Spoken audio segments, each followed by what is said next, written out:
Hey guys, how you doing? This is Larry. This is Teresa. Hey man, we're here again for video number 2. And today we want to just share some of our experience with you guys, and this is just an informal, nothing special. We just want to talk about in our marriage what has been one of the toughest things in the marriage. Like what has been the toughest, and we ain't even prepared. So I'm gonna ask you what you think has been the toughest part, like in our marriage. What is the hardest part? Hands down. Hands down. Raising children. Woo! Point blank period. Point blank period. That's how I know we on the same page. That has been, and that was one of the most trying things that we ever experienced in our marriage. She didn't have raising kids, y'all. Absolutely. Kids. Absolutely. So if you guys are in the middle of that, we want to pray for you. All right? Yes. But we're interceding right now. But what I do want to do is, if we can offer y'all some help. So don't get us wrong. Having children is a blessing. It is. It's a blessing. It's a joy.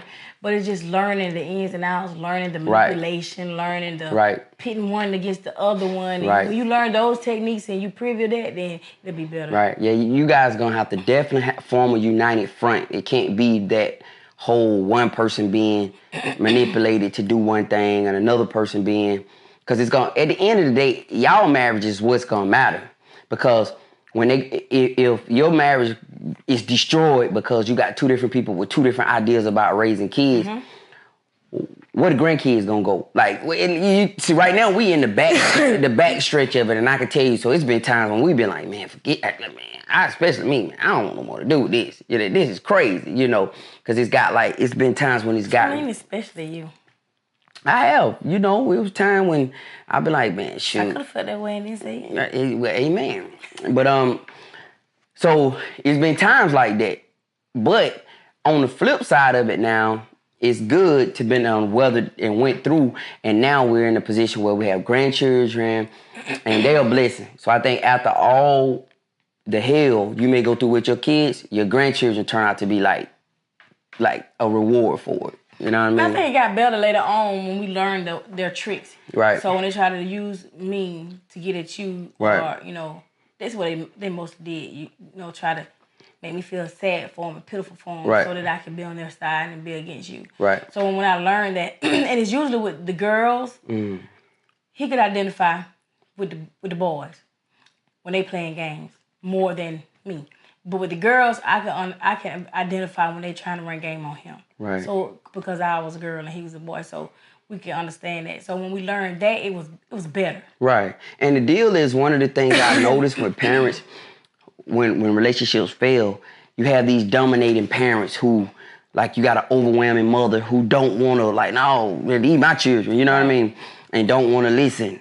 And, I haven't seen too many overwhelming fathers like that. Like, I just... What you mean, like what? Like, when you got one who trying to correct, and the other one is like, won't let them correct. You know what I mean? I haven't seen a lot of dudes like that. Most of the time, I've always seen mothers like that, like overwhelming, like especially when you deal with stepchildren type situation, when they like, nah, these my children, you know what I mean? You ain't gonna be telling my children that, you know what I mean? Right. So, it's like being at a job and not really having the authority to discipline anybody. Right, and it's never been like that in our marriage, relationship. Because we had a family member one time tell me that, it was actually his family member tell me that, well, don't let him discipline your kids. Those are not his kids. Those are your kids. And I had to clear that up, because if he's taking care of these kids, he's assisting me. We do it together. We pay the rent at that time before we bought our house. We paying the rent together. We buying food. He making sure that they eat. He making sure, because he was the head of the house then. And he still is the head of our house, of our home, because he's my husband. But he made sure that they had, if they needed shoes, he made sure they had shoes. If they needed to eat, he made sure that they ate. If they needed clothes, he bought clothes. So whatever it is, so how is that not their dad? Right. So he was their dad. He is their dad. So yes, he can. How can you have a man that you want to be your partner and you want to be in your house take care of your kids, but they can't discipline you. Children. So if you feel that they can't discipline your children, then that's the wrong person to be with. You should be by yourself. Right. And a lot of times, I think a lot of people, and sisters, I hate to say it, be delusional. Y'all be delusional. Y'all want all the good. You don't want, you think, well, oh yeah, he gonna come in and he gonna hold him on his shoulder at the basketball game, and when she got a daddy-daughter dance, he gonna be standing there with her. She ain't gonna have to go alone. But the delusion come in where you're expecting all the good. He's not supposed to be a corrector. And by nature, I'm not gonna say by nature men are, because I think it's roles in relationships. You have some people some women who are the corrector, who are the authority figure, and you have some men who are well, come on, honey, you know what I mean? Right, because we said that on another video how he said, I'm so loving, and he was mean. He wasn't really mean, but I was very, very loving. But you have, on the opposite end, you can have the man who is so loving, and you have a dominant woman. Right. That doesn't mean that he's especially not a man. When his daughter's in play. Right. Yeah. But it doesn't mean that he's a wuss because he's not all hard. And I know people who the woman is more dominating. Right. Or even when you get past the dominating part, you have the woman who makes sure the bills get paid. The husband probably make more money than she do, but she makes sure that the bills are paid. That's just her strength. So you have to know each other's strength, and then you have to let that work. I don't know. I'm gonna talk about that. I think I ain't gonna say like we're gonna disagree right here, y'all. Yeah, I ain't gonna say like it's supposed to be a gender specific role. I'm not gonna say that, but I think a lot of these brothers are getting away. I think they're getting away with having to be in responsibility, because my theory is a boy will stay a boy as long as you allow him to stay a boy. So what if I was better with, well, I am better with money. I can save money. He better with paying bills and all that stuff, but I can save more money than him do. He do. But what if I was better with making sure the bills were paid, and that wasn't your strength though? So when you did it, say for instance you did it, when you did it, some bills didn't get paid and we were messed up. But I was strong, so you would want to do it just because you was a man? Well, no, I'm a firm advocate of boys growing up. And what I see is a lot of boys who are still boys, but they have grown men bodies. And the reason why, in my opinion, is they are enabled. They're enabled. You have these strong-willed women who I could just do it myself. And I'm not saying you're supposed to just let him crash out. But at some point, I feel like a boy has to be nudged into being a man. And a woman should not be, his wife should not be his mama. That's what I don't feel like. Cause I guess it's all according to your perspective. Yeah, because a lot of these girls turn into these dudes' mamas. You know, I don't look at it like that. I look at it as in somebody's strength. You could be strong in one area and I could be strong in another area. So if I'm not, I think it would be wrong if you want me to be strong in the area that you're strong in, and I can, you can do it better, then just do it. I understand the roles. I understand how we cater to each other's strength. But what I'm talking about is you identifying paying the bills and make sure everything is with the man. So well, not even just with the man. It's just I identify paying the bills, because we can do that together, or a woman can do that. But it's like a lot of guys who I see who are just comfortable with being, she do all that. These dudes just want to sit up and be like playing video games all day and just kicking it with their partners. Well, I can't relate to some of that, because I can remember in past relationships, it wasn't marriage, but past relationships, where I was in a role where where I allowed a guy to say, well, quit your job, go to school. Right. And so when I quit my job, go to school, because I'm expecting him to do what he's supposed to do because we both partners, so I can go to school, and then stuff didn't get paid, car note didn't get paid. Right. The rent wasn't getting paid, stuff wasn't being bought, and so it taught me I need to make sure that I handle my business. Yeah. And then on another end, you have these people who are say for instance, housewives, but now you have house husbands. So whatever the reason, you home, taking care of everything, and then for 30 years, and then the husband or the wife say, well, I'm done. So then you got to reinvent yourself. You got to learn how to do it. Right. So I would want to know, for instance, this is my husband. He makes sure the bills paid. Like, I don't even know when a bill is due, because he do it. But if I need to, I know how to do it. Exactly. I know how to do it. Exactly. He do it. That's my thing. Allow him. Now, when I say I allow, because I can't allow him, but I just submit to him because he do it.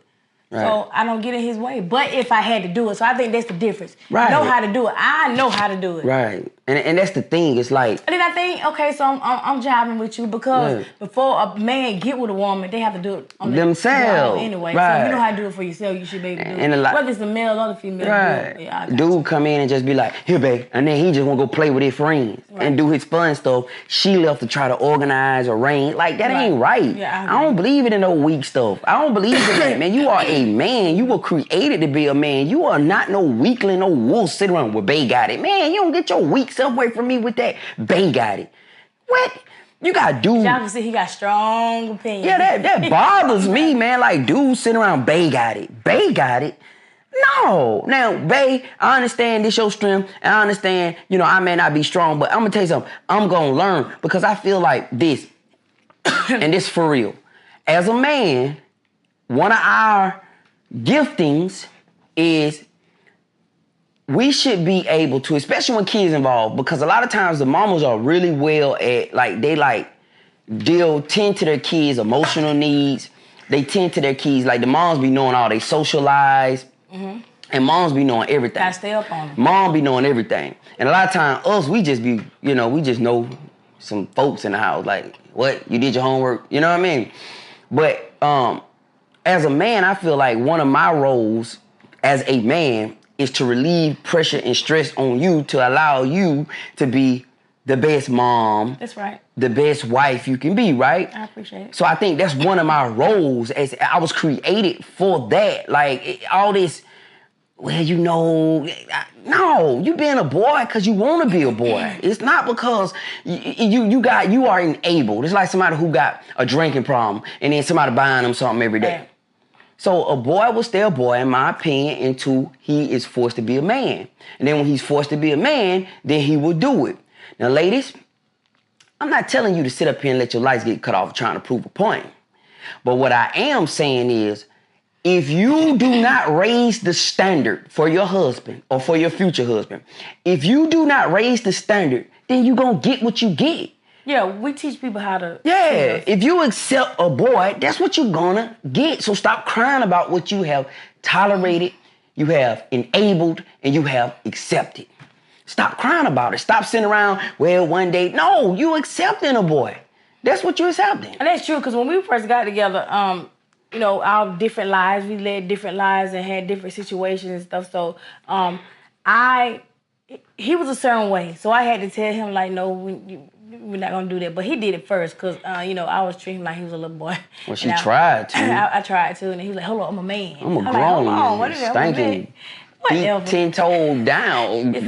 Ain't never, no, whatever. I ain't never been a boy. I ain't never had the luxury to be a boy. Yeah. Hold on. So he had to say, hold on, I'm a man. So no, I never had anybody just like, hold on, you're not going to just treat me any kind of way. Say whatever you want to say. Well, I'm like, I'm grown. I can say what I want to say. Yes, you can say whatever you want to say, but just not to me. To me, yeah. And so when he laid that foundation, I understood, hold on, I can't come to him like that. I can't, because I used to be, talk. But part of that... I still got good talk game now. I just know my limits. Right. But what you was about to say? Part of that is a woman or individual is willing to accept that limitation if you holding up your end of, it's like a bargain. So I can come to you and say, I'm a man, but I'm handling my business as a man. Right, he was handling his business as a man. I can't come to you and say, I'm a man because I'm walking around here and that's buffoonery. Like, oh, he a man. That's buffoonery. You got people professing to be a man, but don't do the man stuff. Right, you was a man. Deep voice don't make you a man. But on the flip side, too, he came at me some kind of way, saying stuff and, it ain't always been peachy clean and all that stuff because, he'll call me out my name before and I'm like, hold on, I don't know. That's not me. Yeah. So I took his word because what he said, well, I don't know who you think I am, but I ain't him. That's what he told me. So this is what I said. I don't know who you think I am, but I'm not her. Respect. So you can't treat me like that. So I'm learning what you will tolerate, what you won't tolerate, and it's the same thing. Even now today. So I know, even though this is my husband, and I know his boundaries, and he know my boundaries. And even now today, because people evolve, people grow, people don't stay the same. The standards change. Yeah, and a lot of people, reason why their relationship die is because they still trying to deal with each other. Right. Like that little girl he met 20 years ago. Absolutely. Or that little boy. This is not the same Teresa I met 15 years ago. Mm-hmm. This is a different Teresa. Mm-hmm, different. You understand? This is not the Larry that exactly. I met. So you can't come to me like I'm Larry D. See what I did? I'm just saying. Yeah. So today we want to talk about the hardest thing we did in relationship. It's just relationship ramble. But I hope it helps you because we've been in a marriage for a while and we've dealt with a lot of ups and downs when it came. One of the toughest things it was raising kids. Yeah, that was the. When we got together, we had been together for a long time, and we never had that time for just us. Us, right. So I think we met in 2004. Right. We had time for ourselves in 2010. Cruise. 2010 was the first time ever that we 6 years later, almost. We spent 7 days on a cruise, just me and him. Right. And it was like awesome. Yeah. Because in how many years? 6 years? It was 5.5.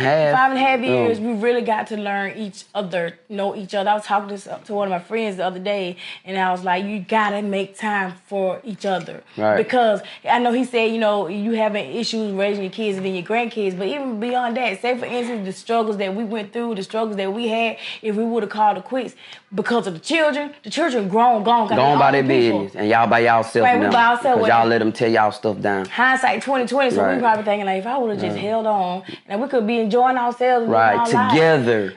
Don't let them tear them up, because them jokers can leave.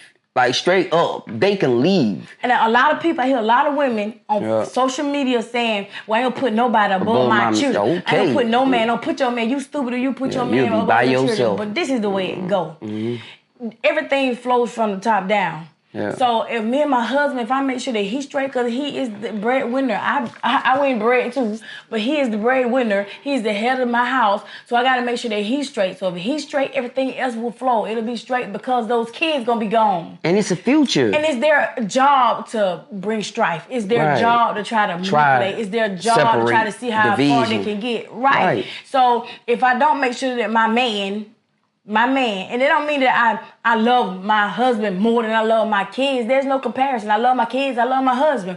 But I'm gonna make sure, because we are one. If we are one, if we're not right, how can we take care of our kids? And ain't no future in just your kids. So who gonna rub your back? Your kids. Right. When you get up in age and you need to, like, come on. Like, you get people who in love with their kids, your kids are gonna leave you. They gonna find, your daughter's gonna find a man and she gonna move out. Your son's gonna find a woman over there. They gonna leave. And rightfully so. Like our oldest son, before he got his girlfriend, who was with now, my son, he would call every day. Hey, Mom, what's up? Hey, Pop, what's up? What's going on? And so when he got his girlfriend, and now he in love, you hardly ever hear him. But it's understood. It's fine. He got a woman. He got somebody. A life. A relationship. So he can't just spend all that time. So all the time, if we would have called it quits when he didn't have anybody, they didn't have anybody, then we the main thing, we all feeling important. And then when they find somebody, so they didn't want us to be happy, but you want to be happy. Right. They just want you to keep that in mind. Hold on to that, because they're going to be gone. Little Susie, little Johnny, little Tamika, they're going to be gone, and then you're going to be left by yourself if you just give in. Oh, my children come before a man. Dude. Yeah. Okay. Yeah, that's one of the, and that's what's killing and I hate to just make it a black thing, but that's what's killing our race as a black people. That right there, that theory is being allowed to enter in, and people are being, women, I understand women. I do, because I understand a lot of y'all have to be like that, because you got the slim pickings. There's a lot of these dudes out here who are just on some boy stuff, and I'm going to tell y'all something, it's only because you guys are tolerating it. Right. When you hollered at him, his pants were sagging. You understand what I'm saying? When you talk to him, he was doing, y'all get these guys and try to change them. No, man, you worth more than that. I'm gonna tell my daughter to get no clown and try to fix him. Forget fixing him. Get yourself right. Get yourself now, it together. is a difference. I want you to understand this, because I hear this a lot too.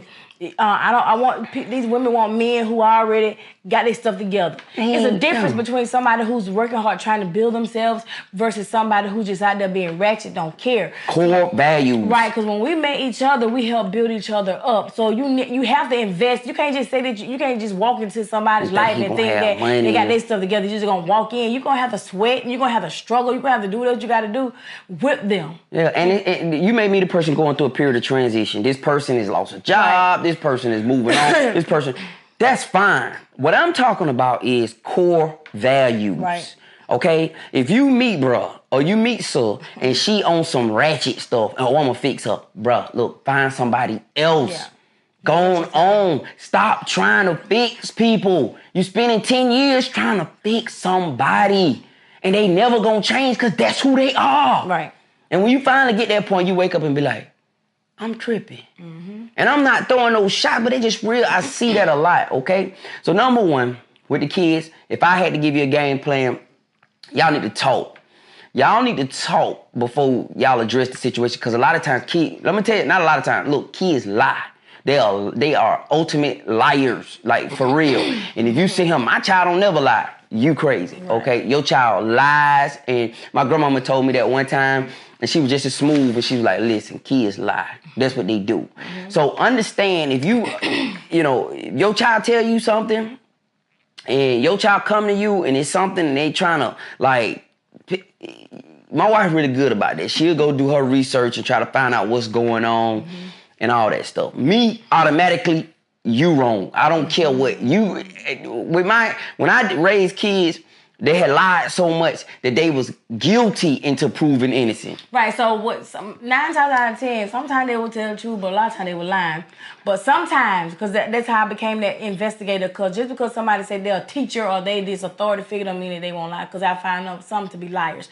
Not saying all of them, you just, it's just like everything. You got some good, whatever, I don't care what profession, what the person, family members, you're going to have some good ones, you're going to have some bad ones. So you just have to know what you're dealing with. So I became, and the reason I became that investigative parent, because I found some inconsistency. The teachers weren't saying the truth. Because the thing was, back in the day, if you called my house and the teacher called saying you're doing some crazy stuff, you know what it is when you get home. Because first of all, they shouldn't be calling saying you're doing nothing. Period. And so it was just an understanding. And then later on, I was like, hold on, let me investigate, because we know what it is when you get home. But let me make sure that what it is need to be done, because sometimes teachers be lying. Or wrong.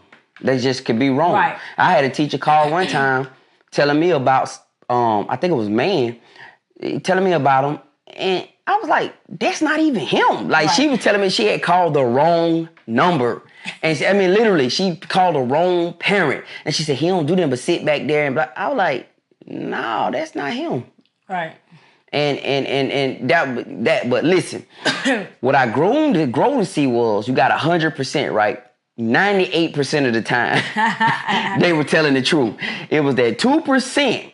And they probably had already got away with something that they just went on need to be punished. And then what else I learned too, don't think just because little Monica don't act crazy in front of you that she won't do it in front of Monica people. Turns up. Turns up when she's not. Monica, listen, you'll be surprised to see Monica when you ain't around. Right, because our kids, when they was in front of us, they didn't do all this crazy stuff. Yes, sir. Yes, ma'am. Yes, ma'am. The Lord is my shepherd. Jesus love me. In front of us. Because I had a teacher call me one day because I think it was it man? One of them. Man, I think it was man was acting up in her classroom, and she was getting smart, because I already heard about her anyway, because she get jazzy.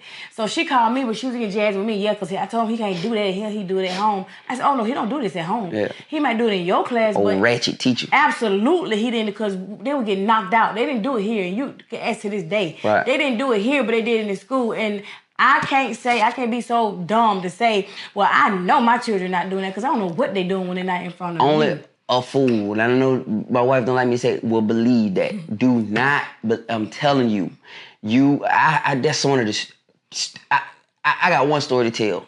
Listen, so one of the girls, I ain't gonna say her name, had a little boy who liked her, and he was giving her money. The mama was giving the little boy $5 or whatever every day for lunch, right? So the little boy coming to school, caking my daughter, giving her money. So I'm at work one day, I get a call, Mr. Brown, your daughter, blah, blah, blah, y'all need to get this boy his money back. Number one, I'm not getting this boy nothing but what he got today. That's all he getting back. Because y'all ain't finna, how much did he give her today? He gave her $5. That's all y'all getting. But he been giving her this every day. I could care less. So I get to the school, and, my daughter in trouble, because I got to come up here to the school. Right. My rule was this. I know you're going to be doing some ratchet stuff. I know you're going to be in trouble. But if it gets out of control and they have to call me, then I'm going to punish you. So get away with it and know when to turn it off when they say sit your butt down. Because most of the time, them teachers don't call the first time you do something. It take about 4 or 5 times and they get tired of you. So at some point, that's why my other daughter, when she kept getting in trouble, I don't care. Like, I don't care. Don't come trying to explain to me. You need to control your situation. So I get there. When I got to the school, I meet my daughter till I pull out in the hallway like, hey, I got you when you get home, but what's going on? He been giving me that money. I told her, but that boy ain't giving me money. I said, cool. So I walked in the office. What's going on? The mama of the little boy is the point I'm trying to make. She like, not my Johnny. You know what I mean? Johnny, no, she had to be like taking that money. I asked that little boy straight in front of everybody, you been getting her your money, man? Yes, sir. I said, listen, young man, do not come up in here every day. I don't care how much you like these girls, how pretty she is. Don't give her your money. You get me? I talked to him straight up because I could tell he wasn't getting it. He was like, yes, sir. And his mama was like, how dare you talk to him like that? I don't really care. But the goal was, and the focus, what I'm trying to tell y'all right now, she was thinking like my daughter was stealing the boy money. And you should have seen. Yeah, he was giving it to her. So the point I'm trying to make for y'all, listen, I don't care what you hope. I don't care how good you raise your children. Oh, I know my children. Listen to me. Listen to me. You know them in front of you. Your child is highly likely a very ratchet individual when you're not around. Right. Your child probably cuss. Your child probably do stuff that turn up when you ain't around. But you know what? We did too. Right. I don't have a problem with that. Because I turned up. I just got a problem when it get out of control. Right. You could be ratchet, but do your work. You hear what I'm saying? So, my thing for y'all today... We don't want you to be ratchet. We don't want them to be ratchet, but they're going to be ratchet. My thing is, I'm going to tell you something. Influence is a serious thing, and people get tired of being the lame. Peer pressure is serious, and folks get tired of being the lame. And middle school is a tough place for a kid to be because they lost. And then when they go to their first year in high school, they really lost. Your kids literally change when they go through middle school and high school. Like, they turn into love. You be like, who are you, man? Like, straight up. Like, you don't even... I always got like that, like 8th grade. 8th grade, 9th grade. You like, who are you? Like, I don't even know you, man. You know? And then when sex enter in, that's another thing, you guys. Listen, man, when they start having sex, oh, my goodness. They go, like... I pray for you. You know what I mean? Like, straight up. Because they gon' have sex. I love my kids. All of them. I'm glad. I'm glad they gone. I'm dope. Glad they grown and gone. Like, listen. Life is just so much simpler. It's so awesome. It's just, you can put your stuff down. You know, this phone will be right here when I pick it up. The phone gonna be there. You can cook food. It's gonna be. And it's still in there. Because you know how they do is you could cook something, and if you don't want it, it's sitting there all the time. But if you want it, it's gone. Up at night, making a plate, whole nother plate. You in there knocked out. That's your lunch. You taking that lunch. So we pray for y'all. I understand parenting is tough, man. Look, we've been through that. All right, I can't tell y'all everything, but parenting, listen, we've been through that. All right, and you know what? A lot of this stuff we saying about our kids, I hope that y'all kids don't do. You know what I mean? Like every child is different. Just because I was turned up, I mean it. Yeah. Y'all gonna turn and up. Some of them are really sharp, and they get away with it, y'all. Right. It's not that they not doing it. It's just we had one particular one in the same house, growing up with all the other ones. Mm-hmm. But he was the best child that grew up in this house. We thought. No, he was the best child because he got away. We never knew because he said, "Well, Mama, I did the same thing they did, but it never got found and that's out. Fine with me. We didn't know. The police didn't call me. They didn't kick you out of school. Right. You was sharp enough to get away with it. I got one boy. He the same way. We grown. He talked to me stuff. He tell me stuff he was doing. I'm like, dang, that was you. But it was him. He was sharp enough how to get away. Right. I respect that. I really do. But he had the ones that you get the phone calls all the time. Just crazy. Like I had one of them, I ain't gonna say which one it was, but if y'all know, y'all already know who. Yeah, if y'all know us. Y'all know us. But the teacher called, I think they was in maybe like elementary school, and the teacher had an African accent. She kept calling. So she said, such and such is mocking my accent. I'm like, oh my God, this boy, I can't wait to get home to beat this butt. And I had one of the girls. Then he stole her food, ate her lunch. Then I had one of the girls, every day. Mr. Brown, every day. Like, I'm over, I gotta go to the school, is something. Now imagine trying to do you, right, and live your life. Because the point of this relationship is to build a life. That's the point. Now don't lose sight of that. We are together building a life, a legacy. Hopefully to leave something to our kids. Right. We ain't studying them. But they said the kids. It's all about the grandkids. That's what they say, the kids. They ain't say forget them, make them go to work. You know what I mean? But I'm glad you guys watched the video. I hope we added value to your marriage. Because we both do our videos and do whatever we do individually. But our goal is to add value to you collectively, okay? So listen, we're going to be finished for the day. We appreciate you guys for watching. Thank you, and I'll say that our marriage is not the end all, our story is not the end all, begin all, but we just have our portion. Right. We've been together for 15 years, been married for 13 years, and in those years we've raised 6 children. We have 6 children together, and you know we have a story. So we have advice, and we want to add value to you, right. And then hopefully then you can turn around and add value to us. And it'll help. You know, right. That's it. It's not that everything we're gonna say gonna directly apply to you, because some of it is not. You got to chew up the meat, spit out the bone. Whatever apply for you, use it, and if it don't, throw it away. All right. So that's what we're here to do. We've been through a lot, but our story is our story. All right. Look, guys, we gone. Appreciate you guys for watching. Thank you. Talk to you next time. Peace.